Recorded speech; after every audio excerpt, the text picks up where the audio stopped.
트럼프 대통령은 북한의 미사일 도발과 관련해 이 상황을 심각하게 주시하겠다고 밝혔습니다. 트럼프 행정부가 2천억 달러 규모의 중국산 수입품에 대한 관세 인상을 단행했습니다. 트럼프 대통령 탄핵을 촉구하는 1,000만 명의 서명이 담긴 청원이 어제 미 의회에 전달됐습니다. 현재 연방수사국이 수사 중인 미국 내 테러 관련 사건이 850여 건에 달하는 것으로 나타났습니다. 뉴욕시 의회가 세입자의 불이익을 막는 조례안 17개를 상정해 모두 통과시켰습니다. 이상은 이 시각 주요 뉴스입니다. 시청자 여러분 안녕하십니까? KBN 뉴스입니다. 트럼프 대통령은 북한이 지난 4일에 이어 어제 또다시 미사일 도발을 감행했지만 북한과의 관계는 계속된다고 말하며 그러나 이 상황을 심각하게 주시하겠다고 밝혔습니다. 도널드 트럼프 대통령이 어제 백악관에서 북한의 미사일 발사에 대해 상황을 매우 심각하게 주시하고 있다고 강조했습니다. 트럼프 대통령은 기자들에게 북한 미사일 발사에 대해 행복하지 않다며 이 상황을 잘 살펴보고 있고 지켜볼 것이라고 말했다고 언론들이 보도했습니다. 북한이 발사한 미사일 종류에 대해서는 작은 미사일들이며 단거리 미사일들이었다고 밝혔습니다. 또 북한이 협상을 원하고 있는 것으로 알고 있지만 그들은 협상 준비가 돼 있지 않다고 생각한다고 전했습니다. 트럼프 대통령은 북한은 경제적으로 엄청난 잠재력을 가지고 있는데 김정은이 이것을 버리지는 않을 것이라고 밝혔습니다. 트럼프 행정부가 중국산 수입품에 대한 관세 인상을 단행했습니다. 중국산 휴대전화와 가구, 의류 등 광범위한 품목으로 2천억 달러 규모입니다. 미 언론은 관세 인상이 이루어지면 소비재 물가가 상승해 미국 소비자가 대가를 치러야 한다고 경고했습니다. 지한샘 기자가 보도합니다. 도널드 트럼프 행정부가 2천억 달러 규모의 중국산 수입품에 대한 관세를 오늘부터 10%에서 25%로 올렸습니다.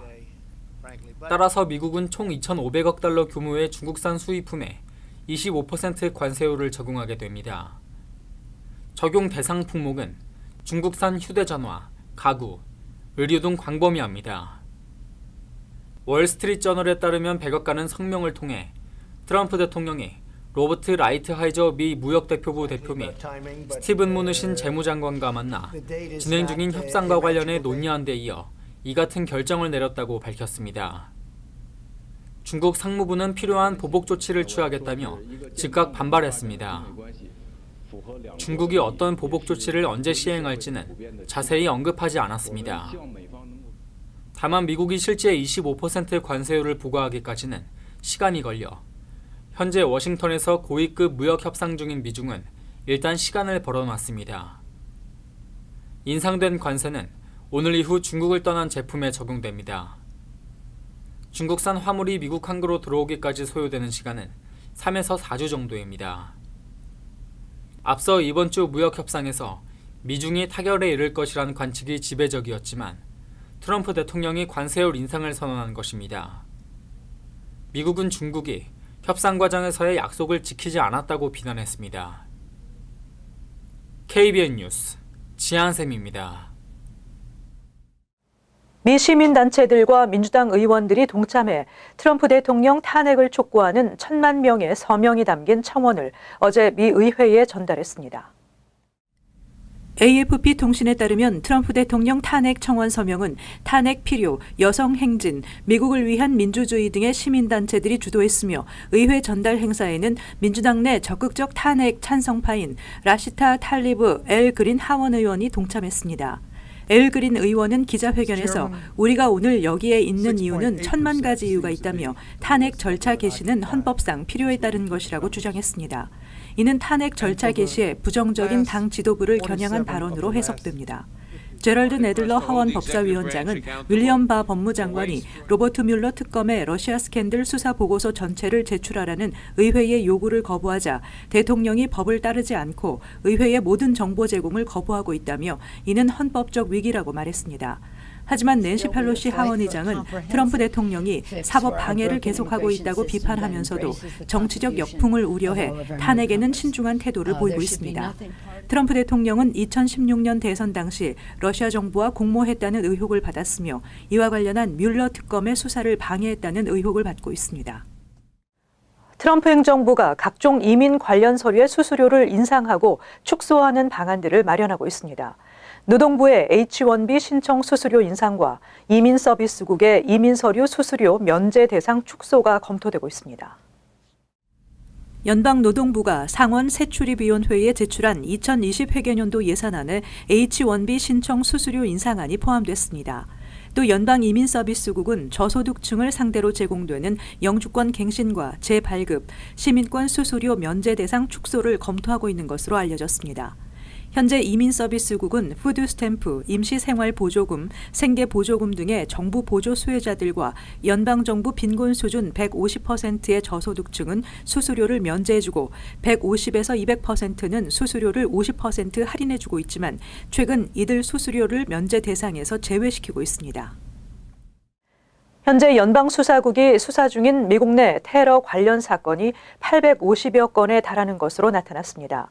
수사 내용은 반정부와 백인 민족주의 극단주의자 관련 사건이 대부분이었습니다. FBI의 마이클 맥게리티 대테러 담당 차장은 어제 하원 국토안보위원회에서 850여 건에 달하는 테러 사건 중의 절반이 반정부, 반권위주의자, 나머지의 40%는 인종주의에 기반을 둔 극단주의자와 관련된 사건이라고 밝혔다고 AFP 통신이 보도했습니다. 맥게리티 차장은 이제 인터넷에서 쉽게 자신의 특정 이념과 맞는 컨텐츠를 찾을 수 있고 이로 인해 빠른 속도로 이념이 급진화되고 신속하게 폭력을 행동으로 옮기게 된다며 인터넷과 소셜미디어가 미국 내 극단주의자의 위협을 증가시키고 있다고 분석했습니다. AFP 통신은 미국 내에서 반이민과 반유색인종, 반유대주의 정서로 뭉친 백인 민족주의자의 테러로 인한 사망자 수가 이슬람 테러로 인한 사망자 수를 넘어서면서 당국의 시선이 이들에게 집중되고 있다고 밝혔습니다.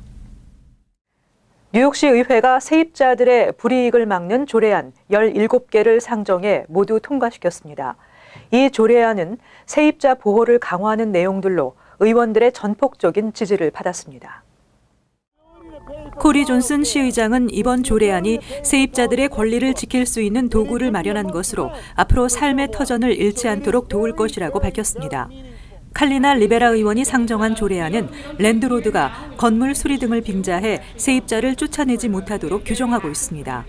마크 레빈 위원의 조례안은 랜드로드가 합법적으로 세를 주는 것인지를 확인할 수 있도록 세입자가 계약을 할 때 지난 4년간의 렌트 기록을 요구할 수 있도록 허용하고 있습니다. 또 통과된 조례안들은 랜드로드가 건물 관련 규정 위반 티켓을 받은 내역을 사본으로 세입자에게 제공하도록 의무화하고 건물 안전이나 관리 규정 위반이 반복될 경우 시 정부가 빌딩 퍼밋을 거부할 수 있도록 하는 조례안 등입니다. 또 빌딩 개보수를 할 때 제출한 서류가 거짓일 경우 랜드로드를 처벌할 수 있도록 하는 안도 마련돼 조례가 시행되면 개보수 퍼밋을 받은 후라도 12개월 내 잘못된 사항이 발견되면 공사 퍼밋이 취소될 수 있습니다. 또 랜드로드가 세입자에게 살고 있는 집에 대한 구입 옵션을 줄 경우 이를 빌딩국에 반드시 보고해야 하는 안과 소비자 보호국이 주택법 위반 법원 소환장 전달 기관을 감사하도록 하는 권한을 주는 안 등도 마련됐습니다. 한편 이날 시의회에서는 뉴욕시 지역별 조닝 변경에 대한 심의와 미드타운 동쪽에 들어설 계획인 JP모건 체이스 은행의 새 본사 건물 공사에 대한 조닝 변경과 건축을 최종 승인했습니다. 미국 내 아시안 주민의 구매력이 지난해 연간 1조 달러를 돌파했습니다.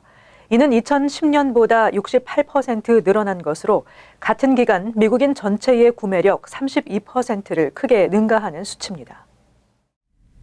세계적인 통합 정보 분석 기업 닐슨이 어제 발표한 보고서 아시안 소비자 동향에 따르면 아시안 구매력은 지난해 1조 달러로 집계됐으며 2023년에는 32% 늘어나 1조 3천억 달러에 달할 전망입니다. 미국 전체 구매력은 2023년까지 16% 늘어날 것으로 예측됩니다. 보고서에 따르면 지난 10년 동안 미국 전체 인구는 8% 증가한 데 비해 아시안 인구는 45% 증가했습니다. 현재 아시안 평균 연령은 35세로 미국 전체 평균 연령인 39세보다 낮았고 기대 수명은 87세로 미국 전체 인구 79세보다 길어 아시안의 효용 구매력 횟수도 51년으로 미국인 전체 40년보다 긴 것으로 드러났습니다.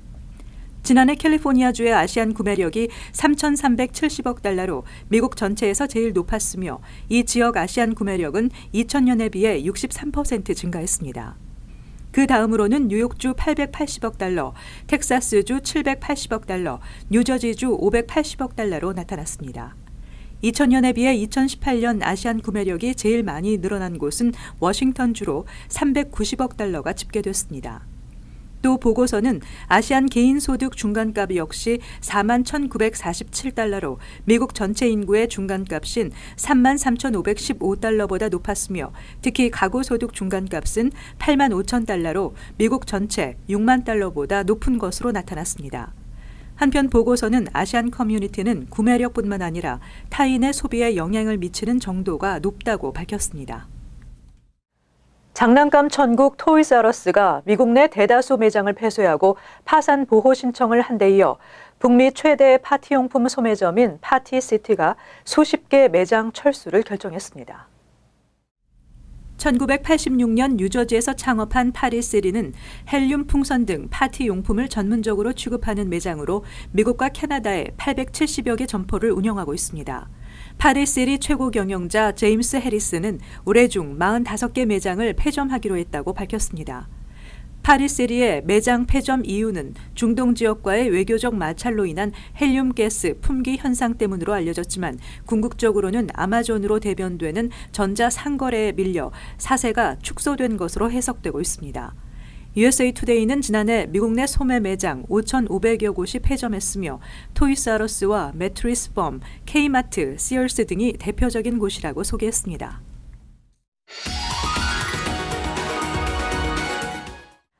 이어서 LA 지역 한인사회 소식입니다. LA 베레어 지역의 한 주택에서 1000여 정이 넘는 불법 총기류가 무더기로 발견돼 충격을 주고 있습니다. LA 경찰국과 연방주류 담배 화기 단속국은 어제 새벽 수색 영장을 발부받아 홈빌스 지역의 한 주택을 급습해 총기 1000여 정과 탄창 등을 압수했다고 밝혔습니다. I've never seen so many weapons in my career of 31 years. Such a big arsenal like this in the residence in this type of neighborhood is kind of astounding.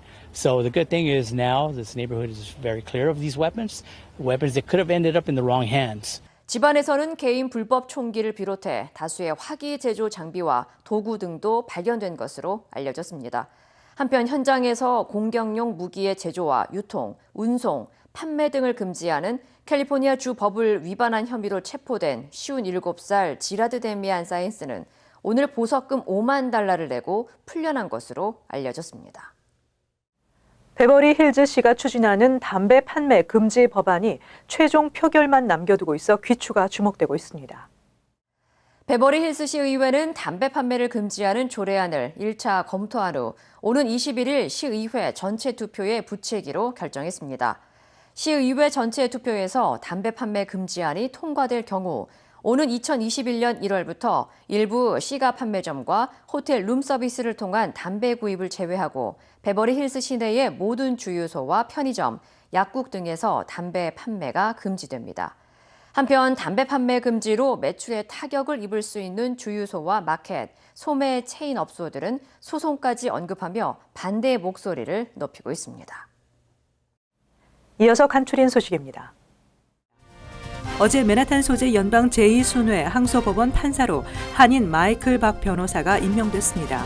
한인이 연방 항소법원 판사로 임명된 것은 한인 이민 역사상 하버트 최 연방 제9순회 항소법원 판사에 이어 두 번째입니다. 연방 제2순회 항소법원은 뉴욕주와 커네티컷주를 관할하고 있습니다. 박 판사는 예일대 법대를 나왔으며 백악관과 연방 법무부 등 여러 행정부 기관의 고문 변호사 등을 역임했습니다. 헬렌 로젠탈 시의원이 개인이 인터넷에서 부품을 구매해 직접 제작한 총기인 일명 고스트건의 소유를 금지하는 조례안을 발의했습니다. 고스트건 소유 적발 시 $1,000의 벌금형이나 1년의 징역형에 처하게 됩니다. 고스트건은 범죄 전력 조회를 거치지 않고 1년 번호도 없기 때문에 존재 여부는 물론 관리나 추적이 불가능해 범죄 전과자들의 총기 소유의 통로가 되고 있습니다. 어제 새벽 1시 40분쯤 하우스턴 스트리트 인근 SOB 뮤직 베뉴 나이트클럽 앞에서 남성들의 싸움이 벌어지면서 한 남성이 총격을 가해 2명이 총상을 입었다고 뉴욕시경이 밝혔습니다. 총격을 당한 남성들은 인근 벨뷰 병원으로 옮겨졌으며 생명에는 지장이 없는 것으로 알려졌습니다. 용의자는 20대 남성으로 현장에서 범행 후 즉시 도주했습니다. 뉴저지주 한인 밀집 지역인 팰리세이드 파크 한인들이 18일 오전 지역사회 발전과 삶의 질 개선을 위해 거리 청소 행사를 개최합니다. 타운 관계자는 이번 행사는 한인들이 전체 주민 화합에 기여하기 위한 것이라며 교회와 성당 등 종교기관들이 중심이 돼 앞으로 3개월에 한 번씩 분기별로 실시할 계획이라고 밝혔습니다. 참석을 원하는 주민들은 18일 오전 타운홀로 나오면 됩니다. 계속해서 환율과 증권 소식입니다.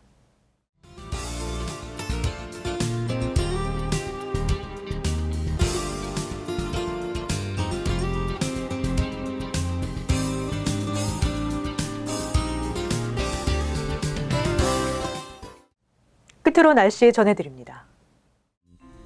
토요일 대체로 맑겠습니다. 낮 최고 기온은 67도, 섭씨 영상 19도, 밤 최저 기온은 47도, 섭씨 영상 8도 예상됩니다. 일요일 흐리고 이슬비가 내리겠습니다. 월요일 역시 흐리고 곳에 따라 비가 예상됩니다. 이상으로 KBN 뉴스를 마칩니다. 즐거운 주말 되시기 바랍니다.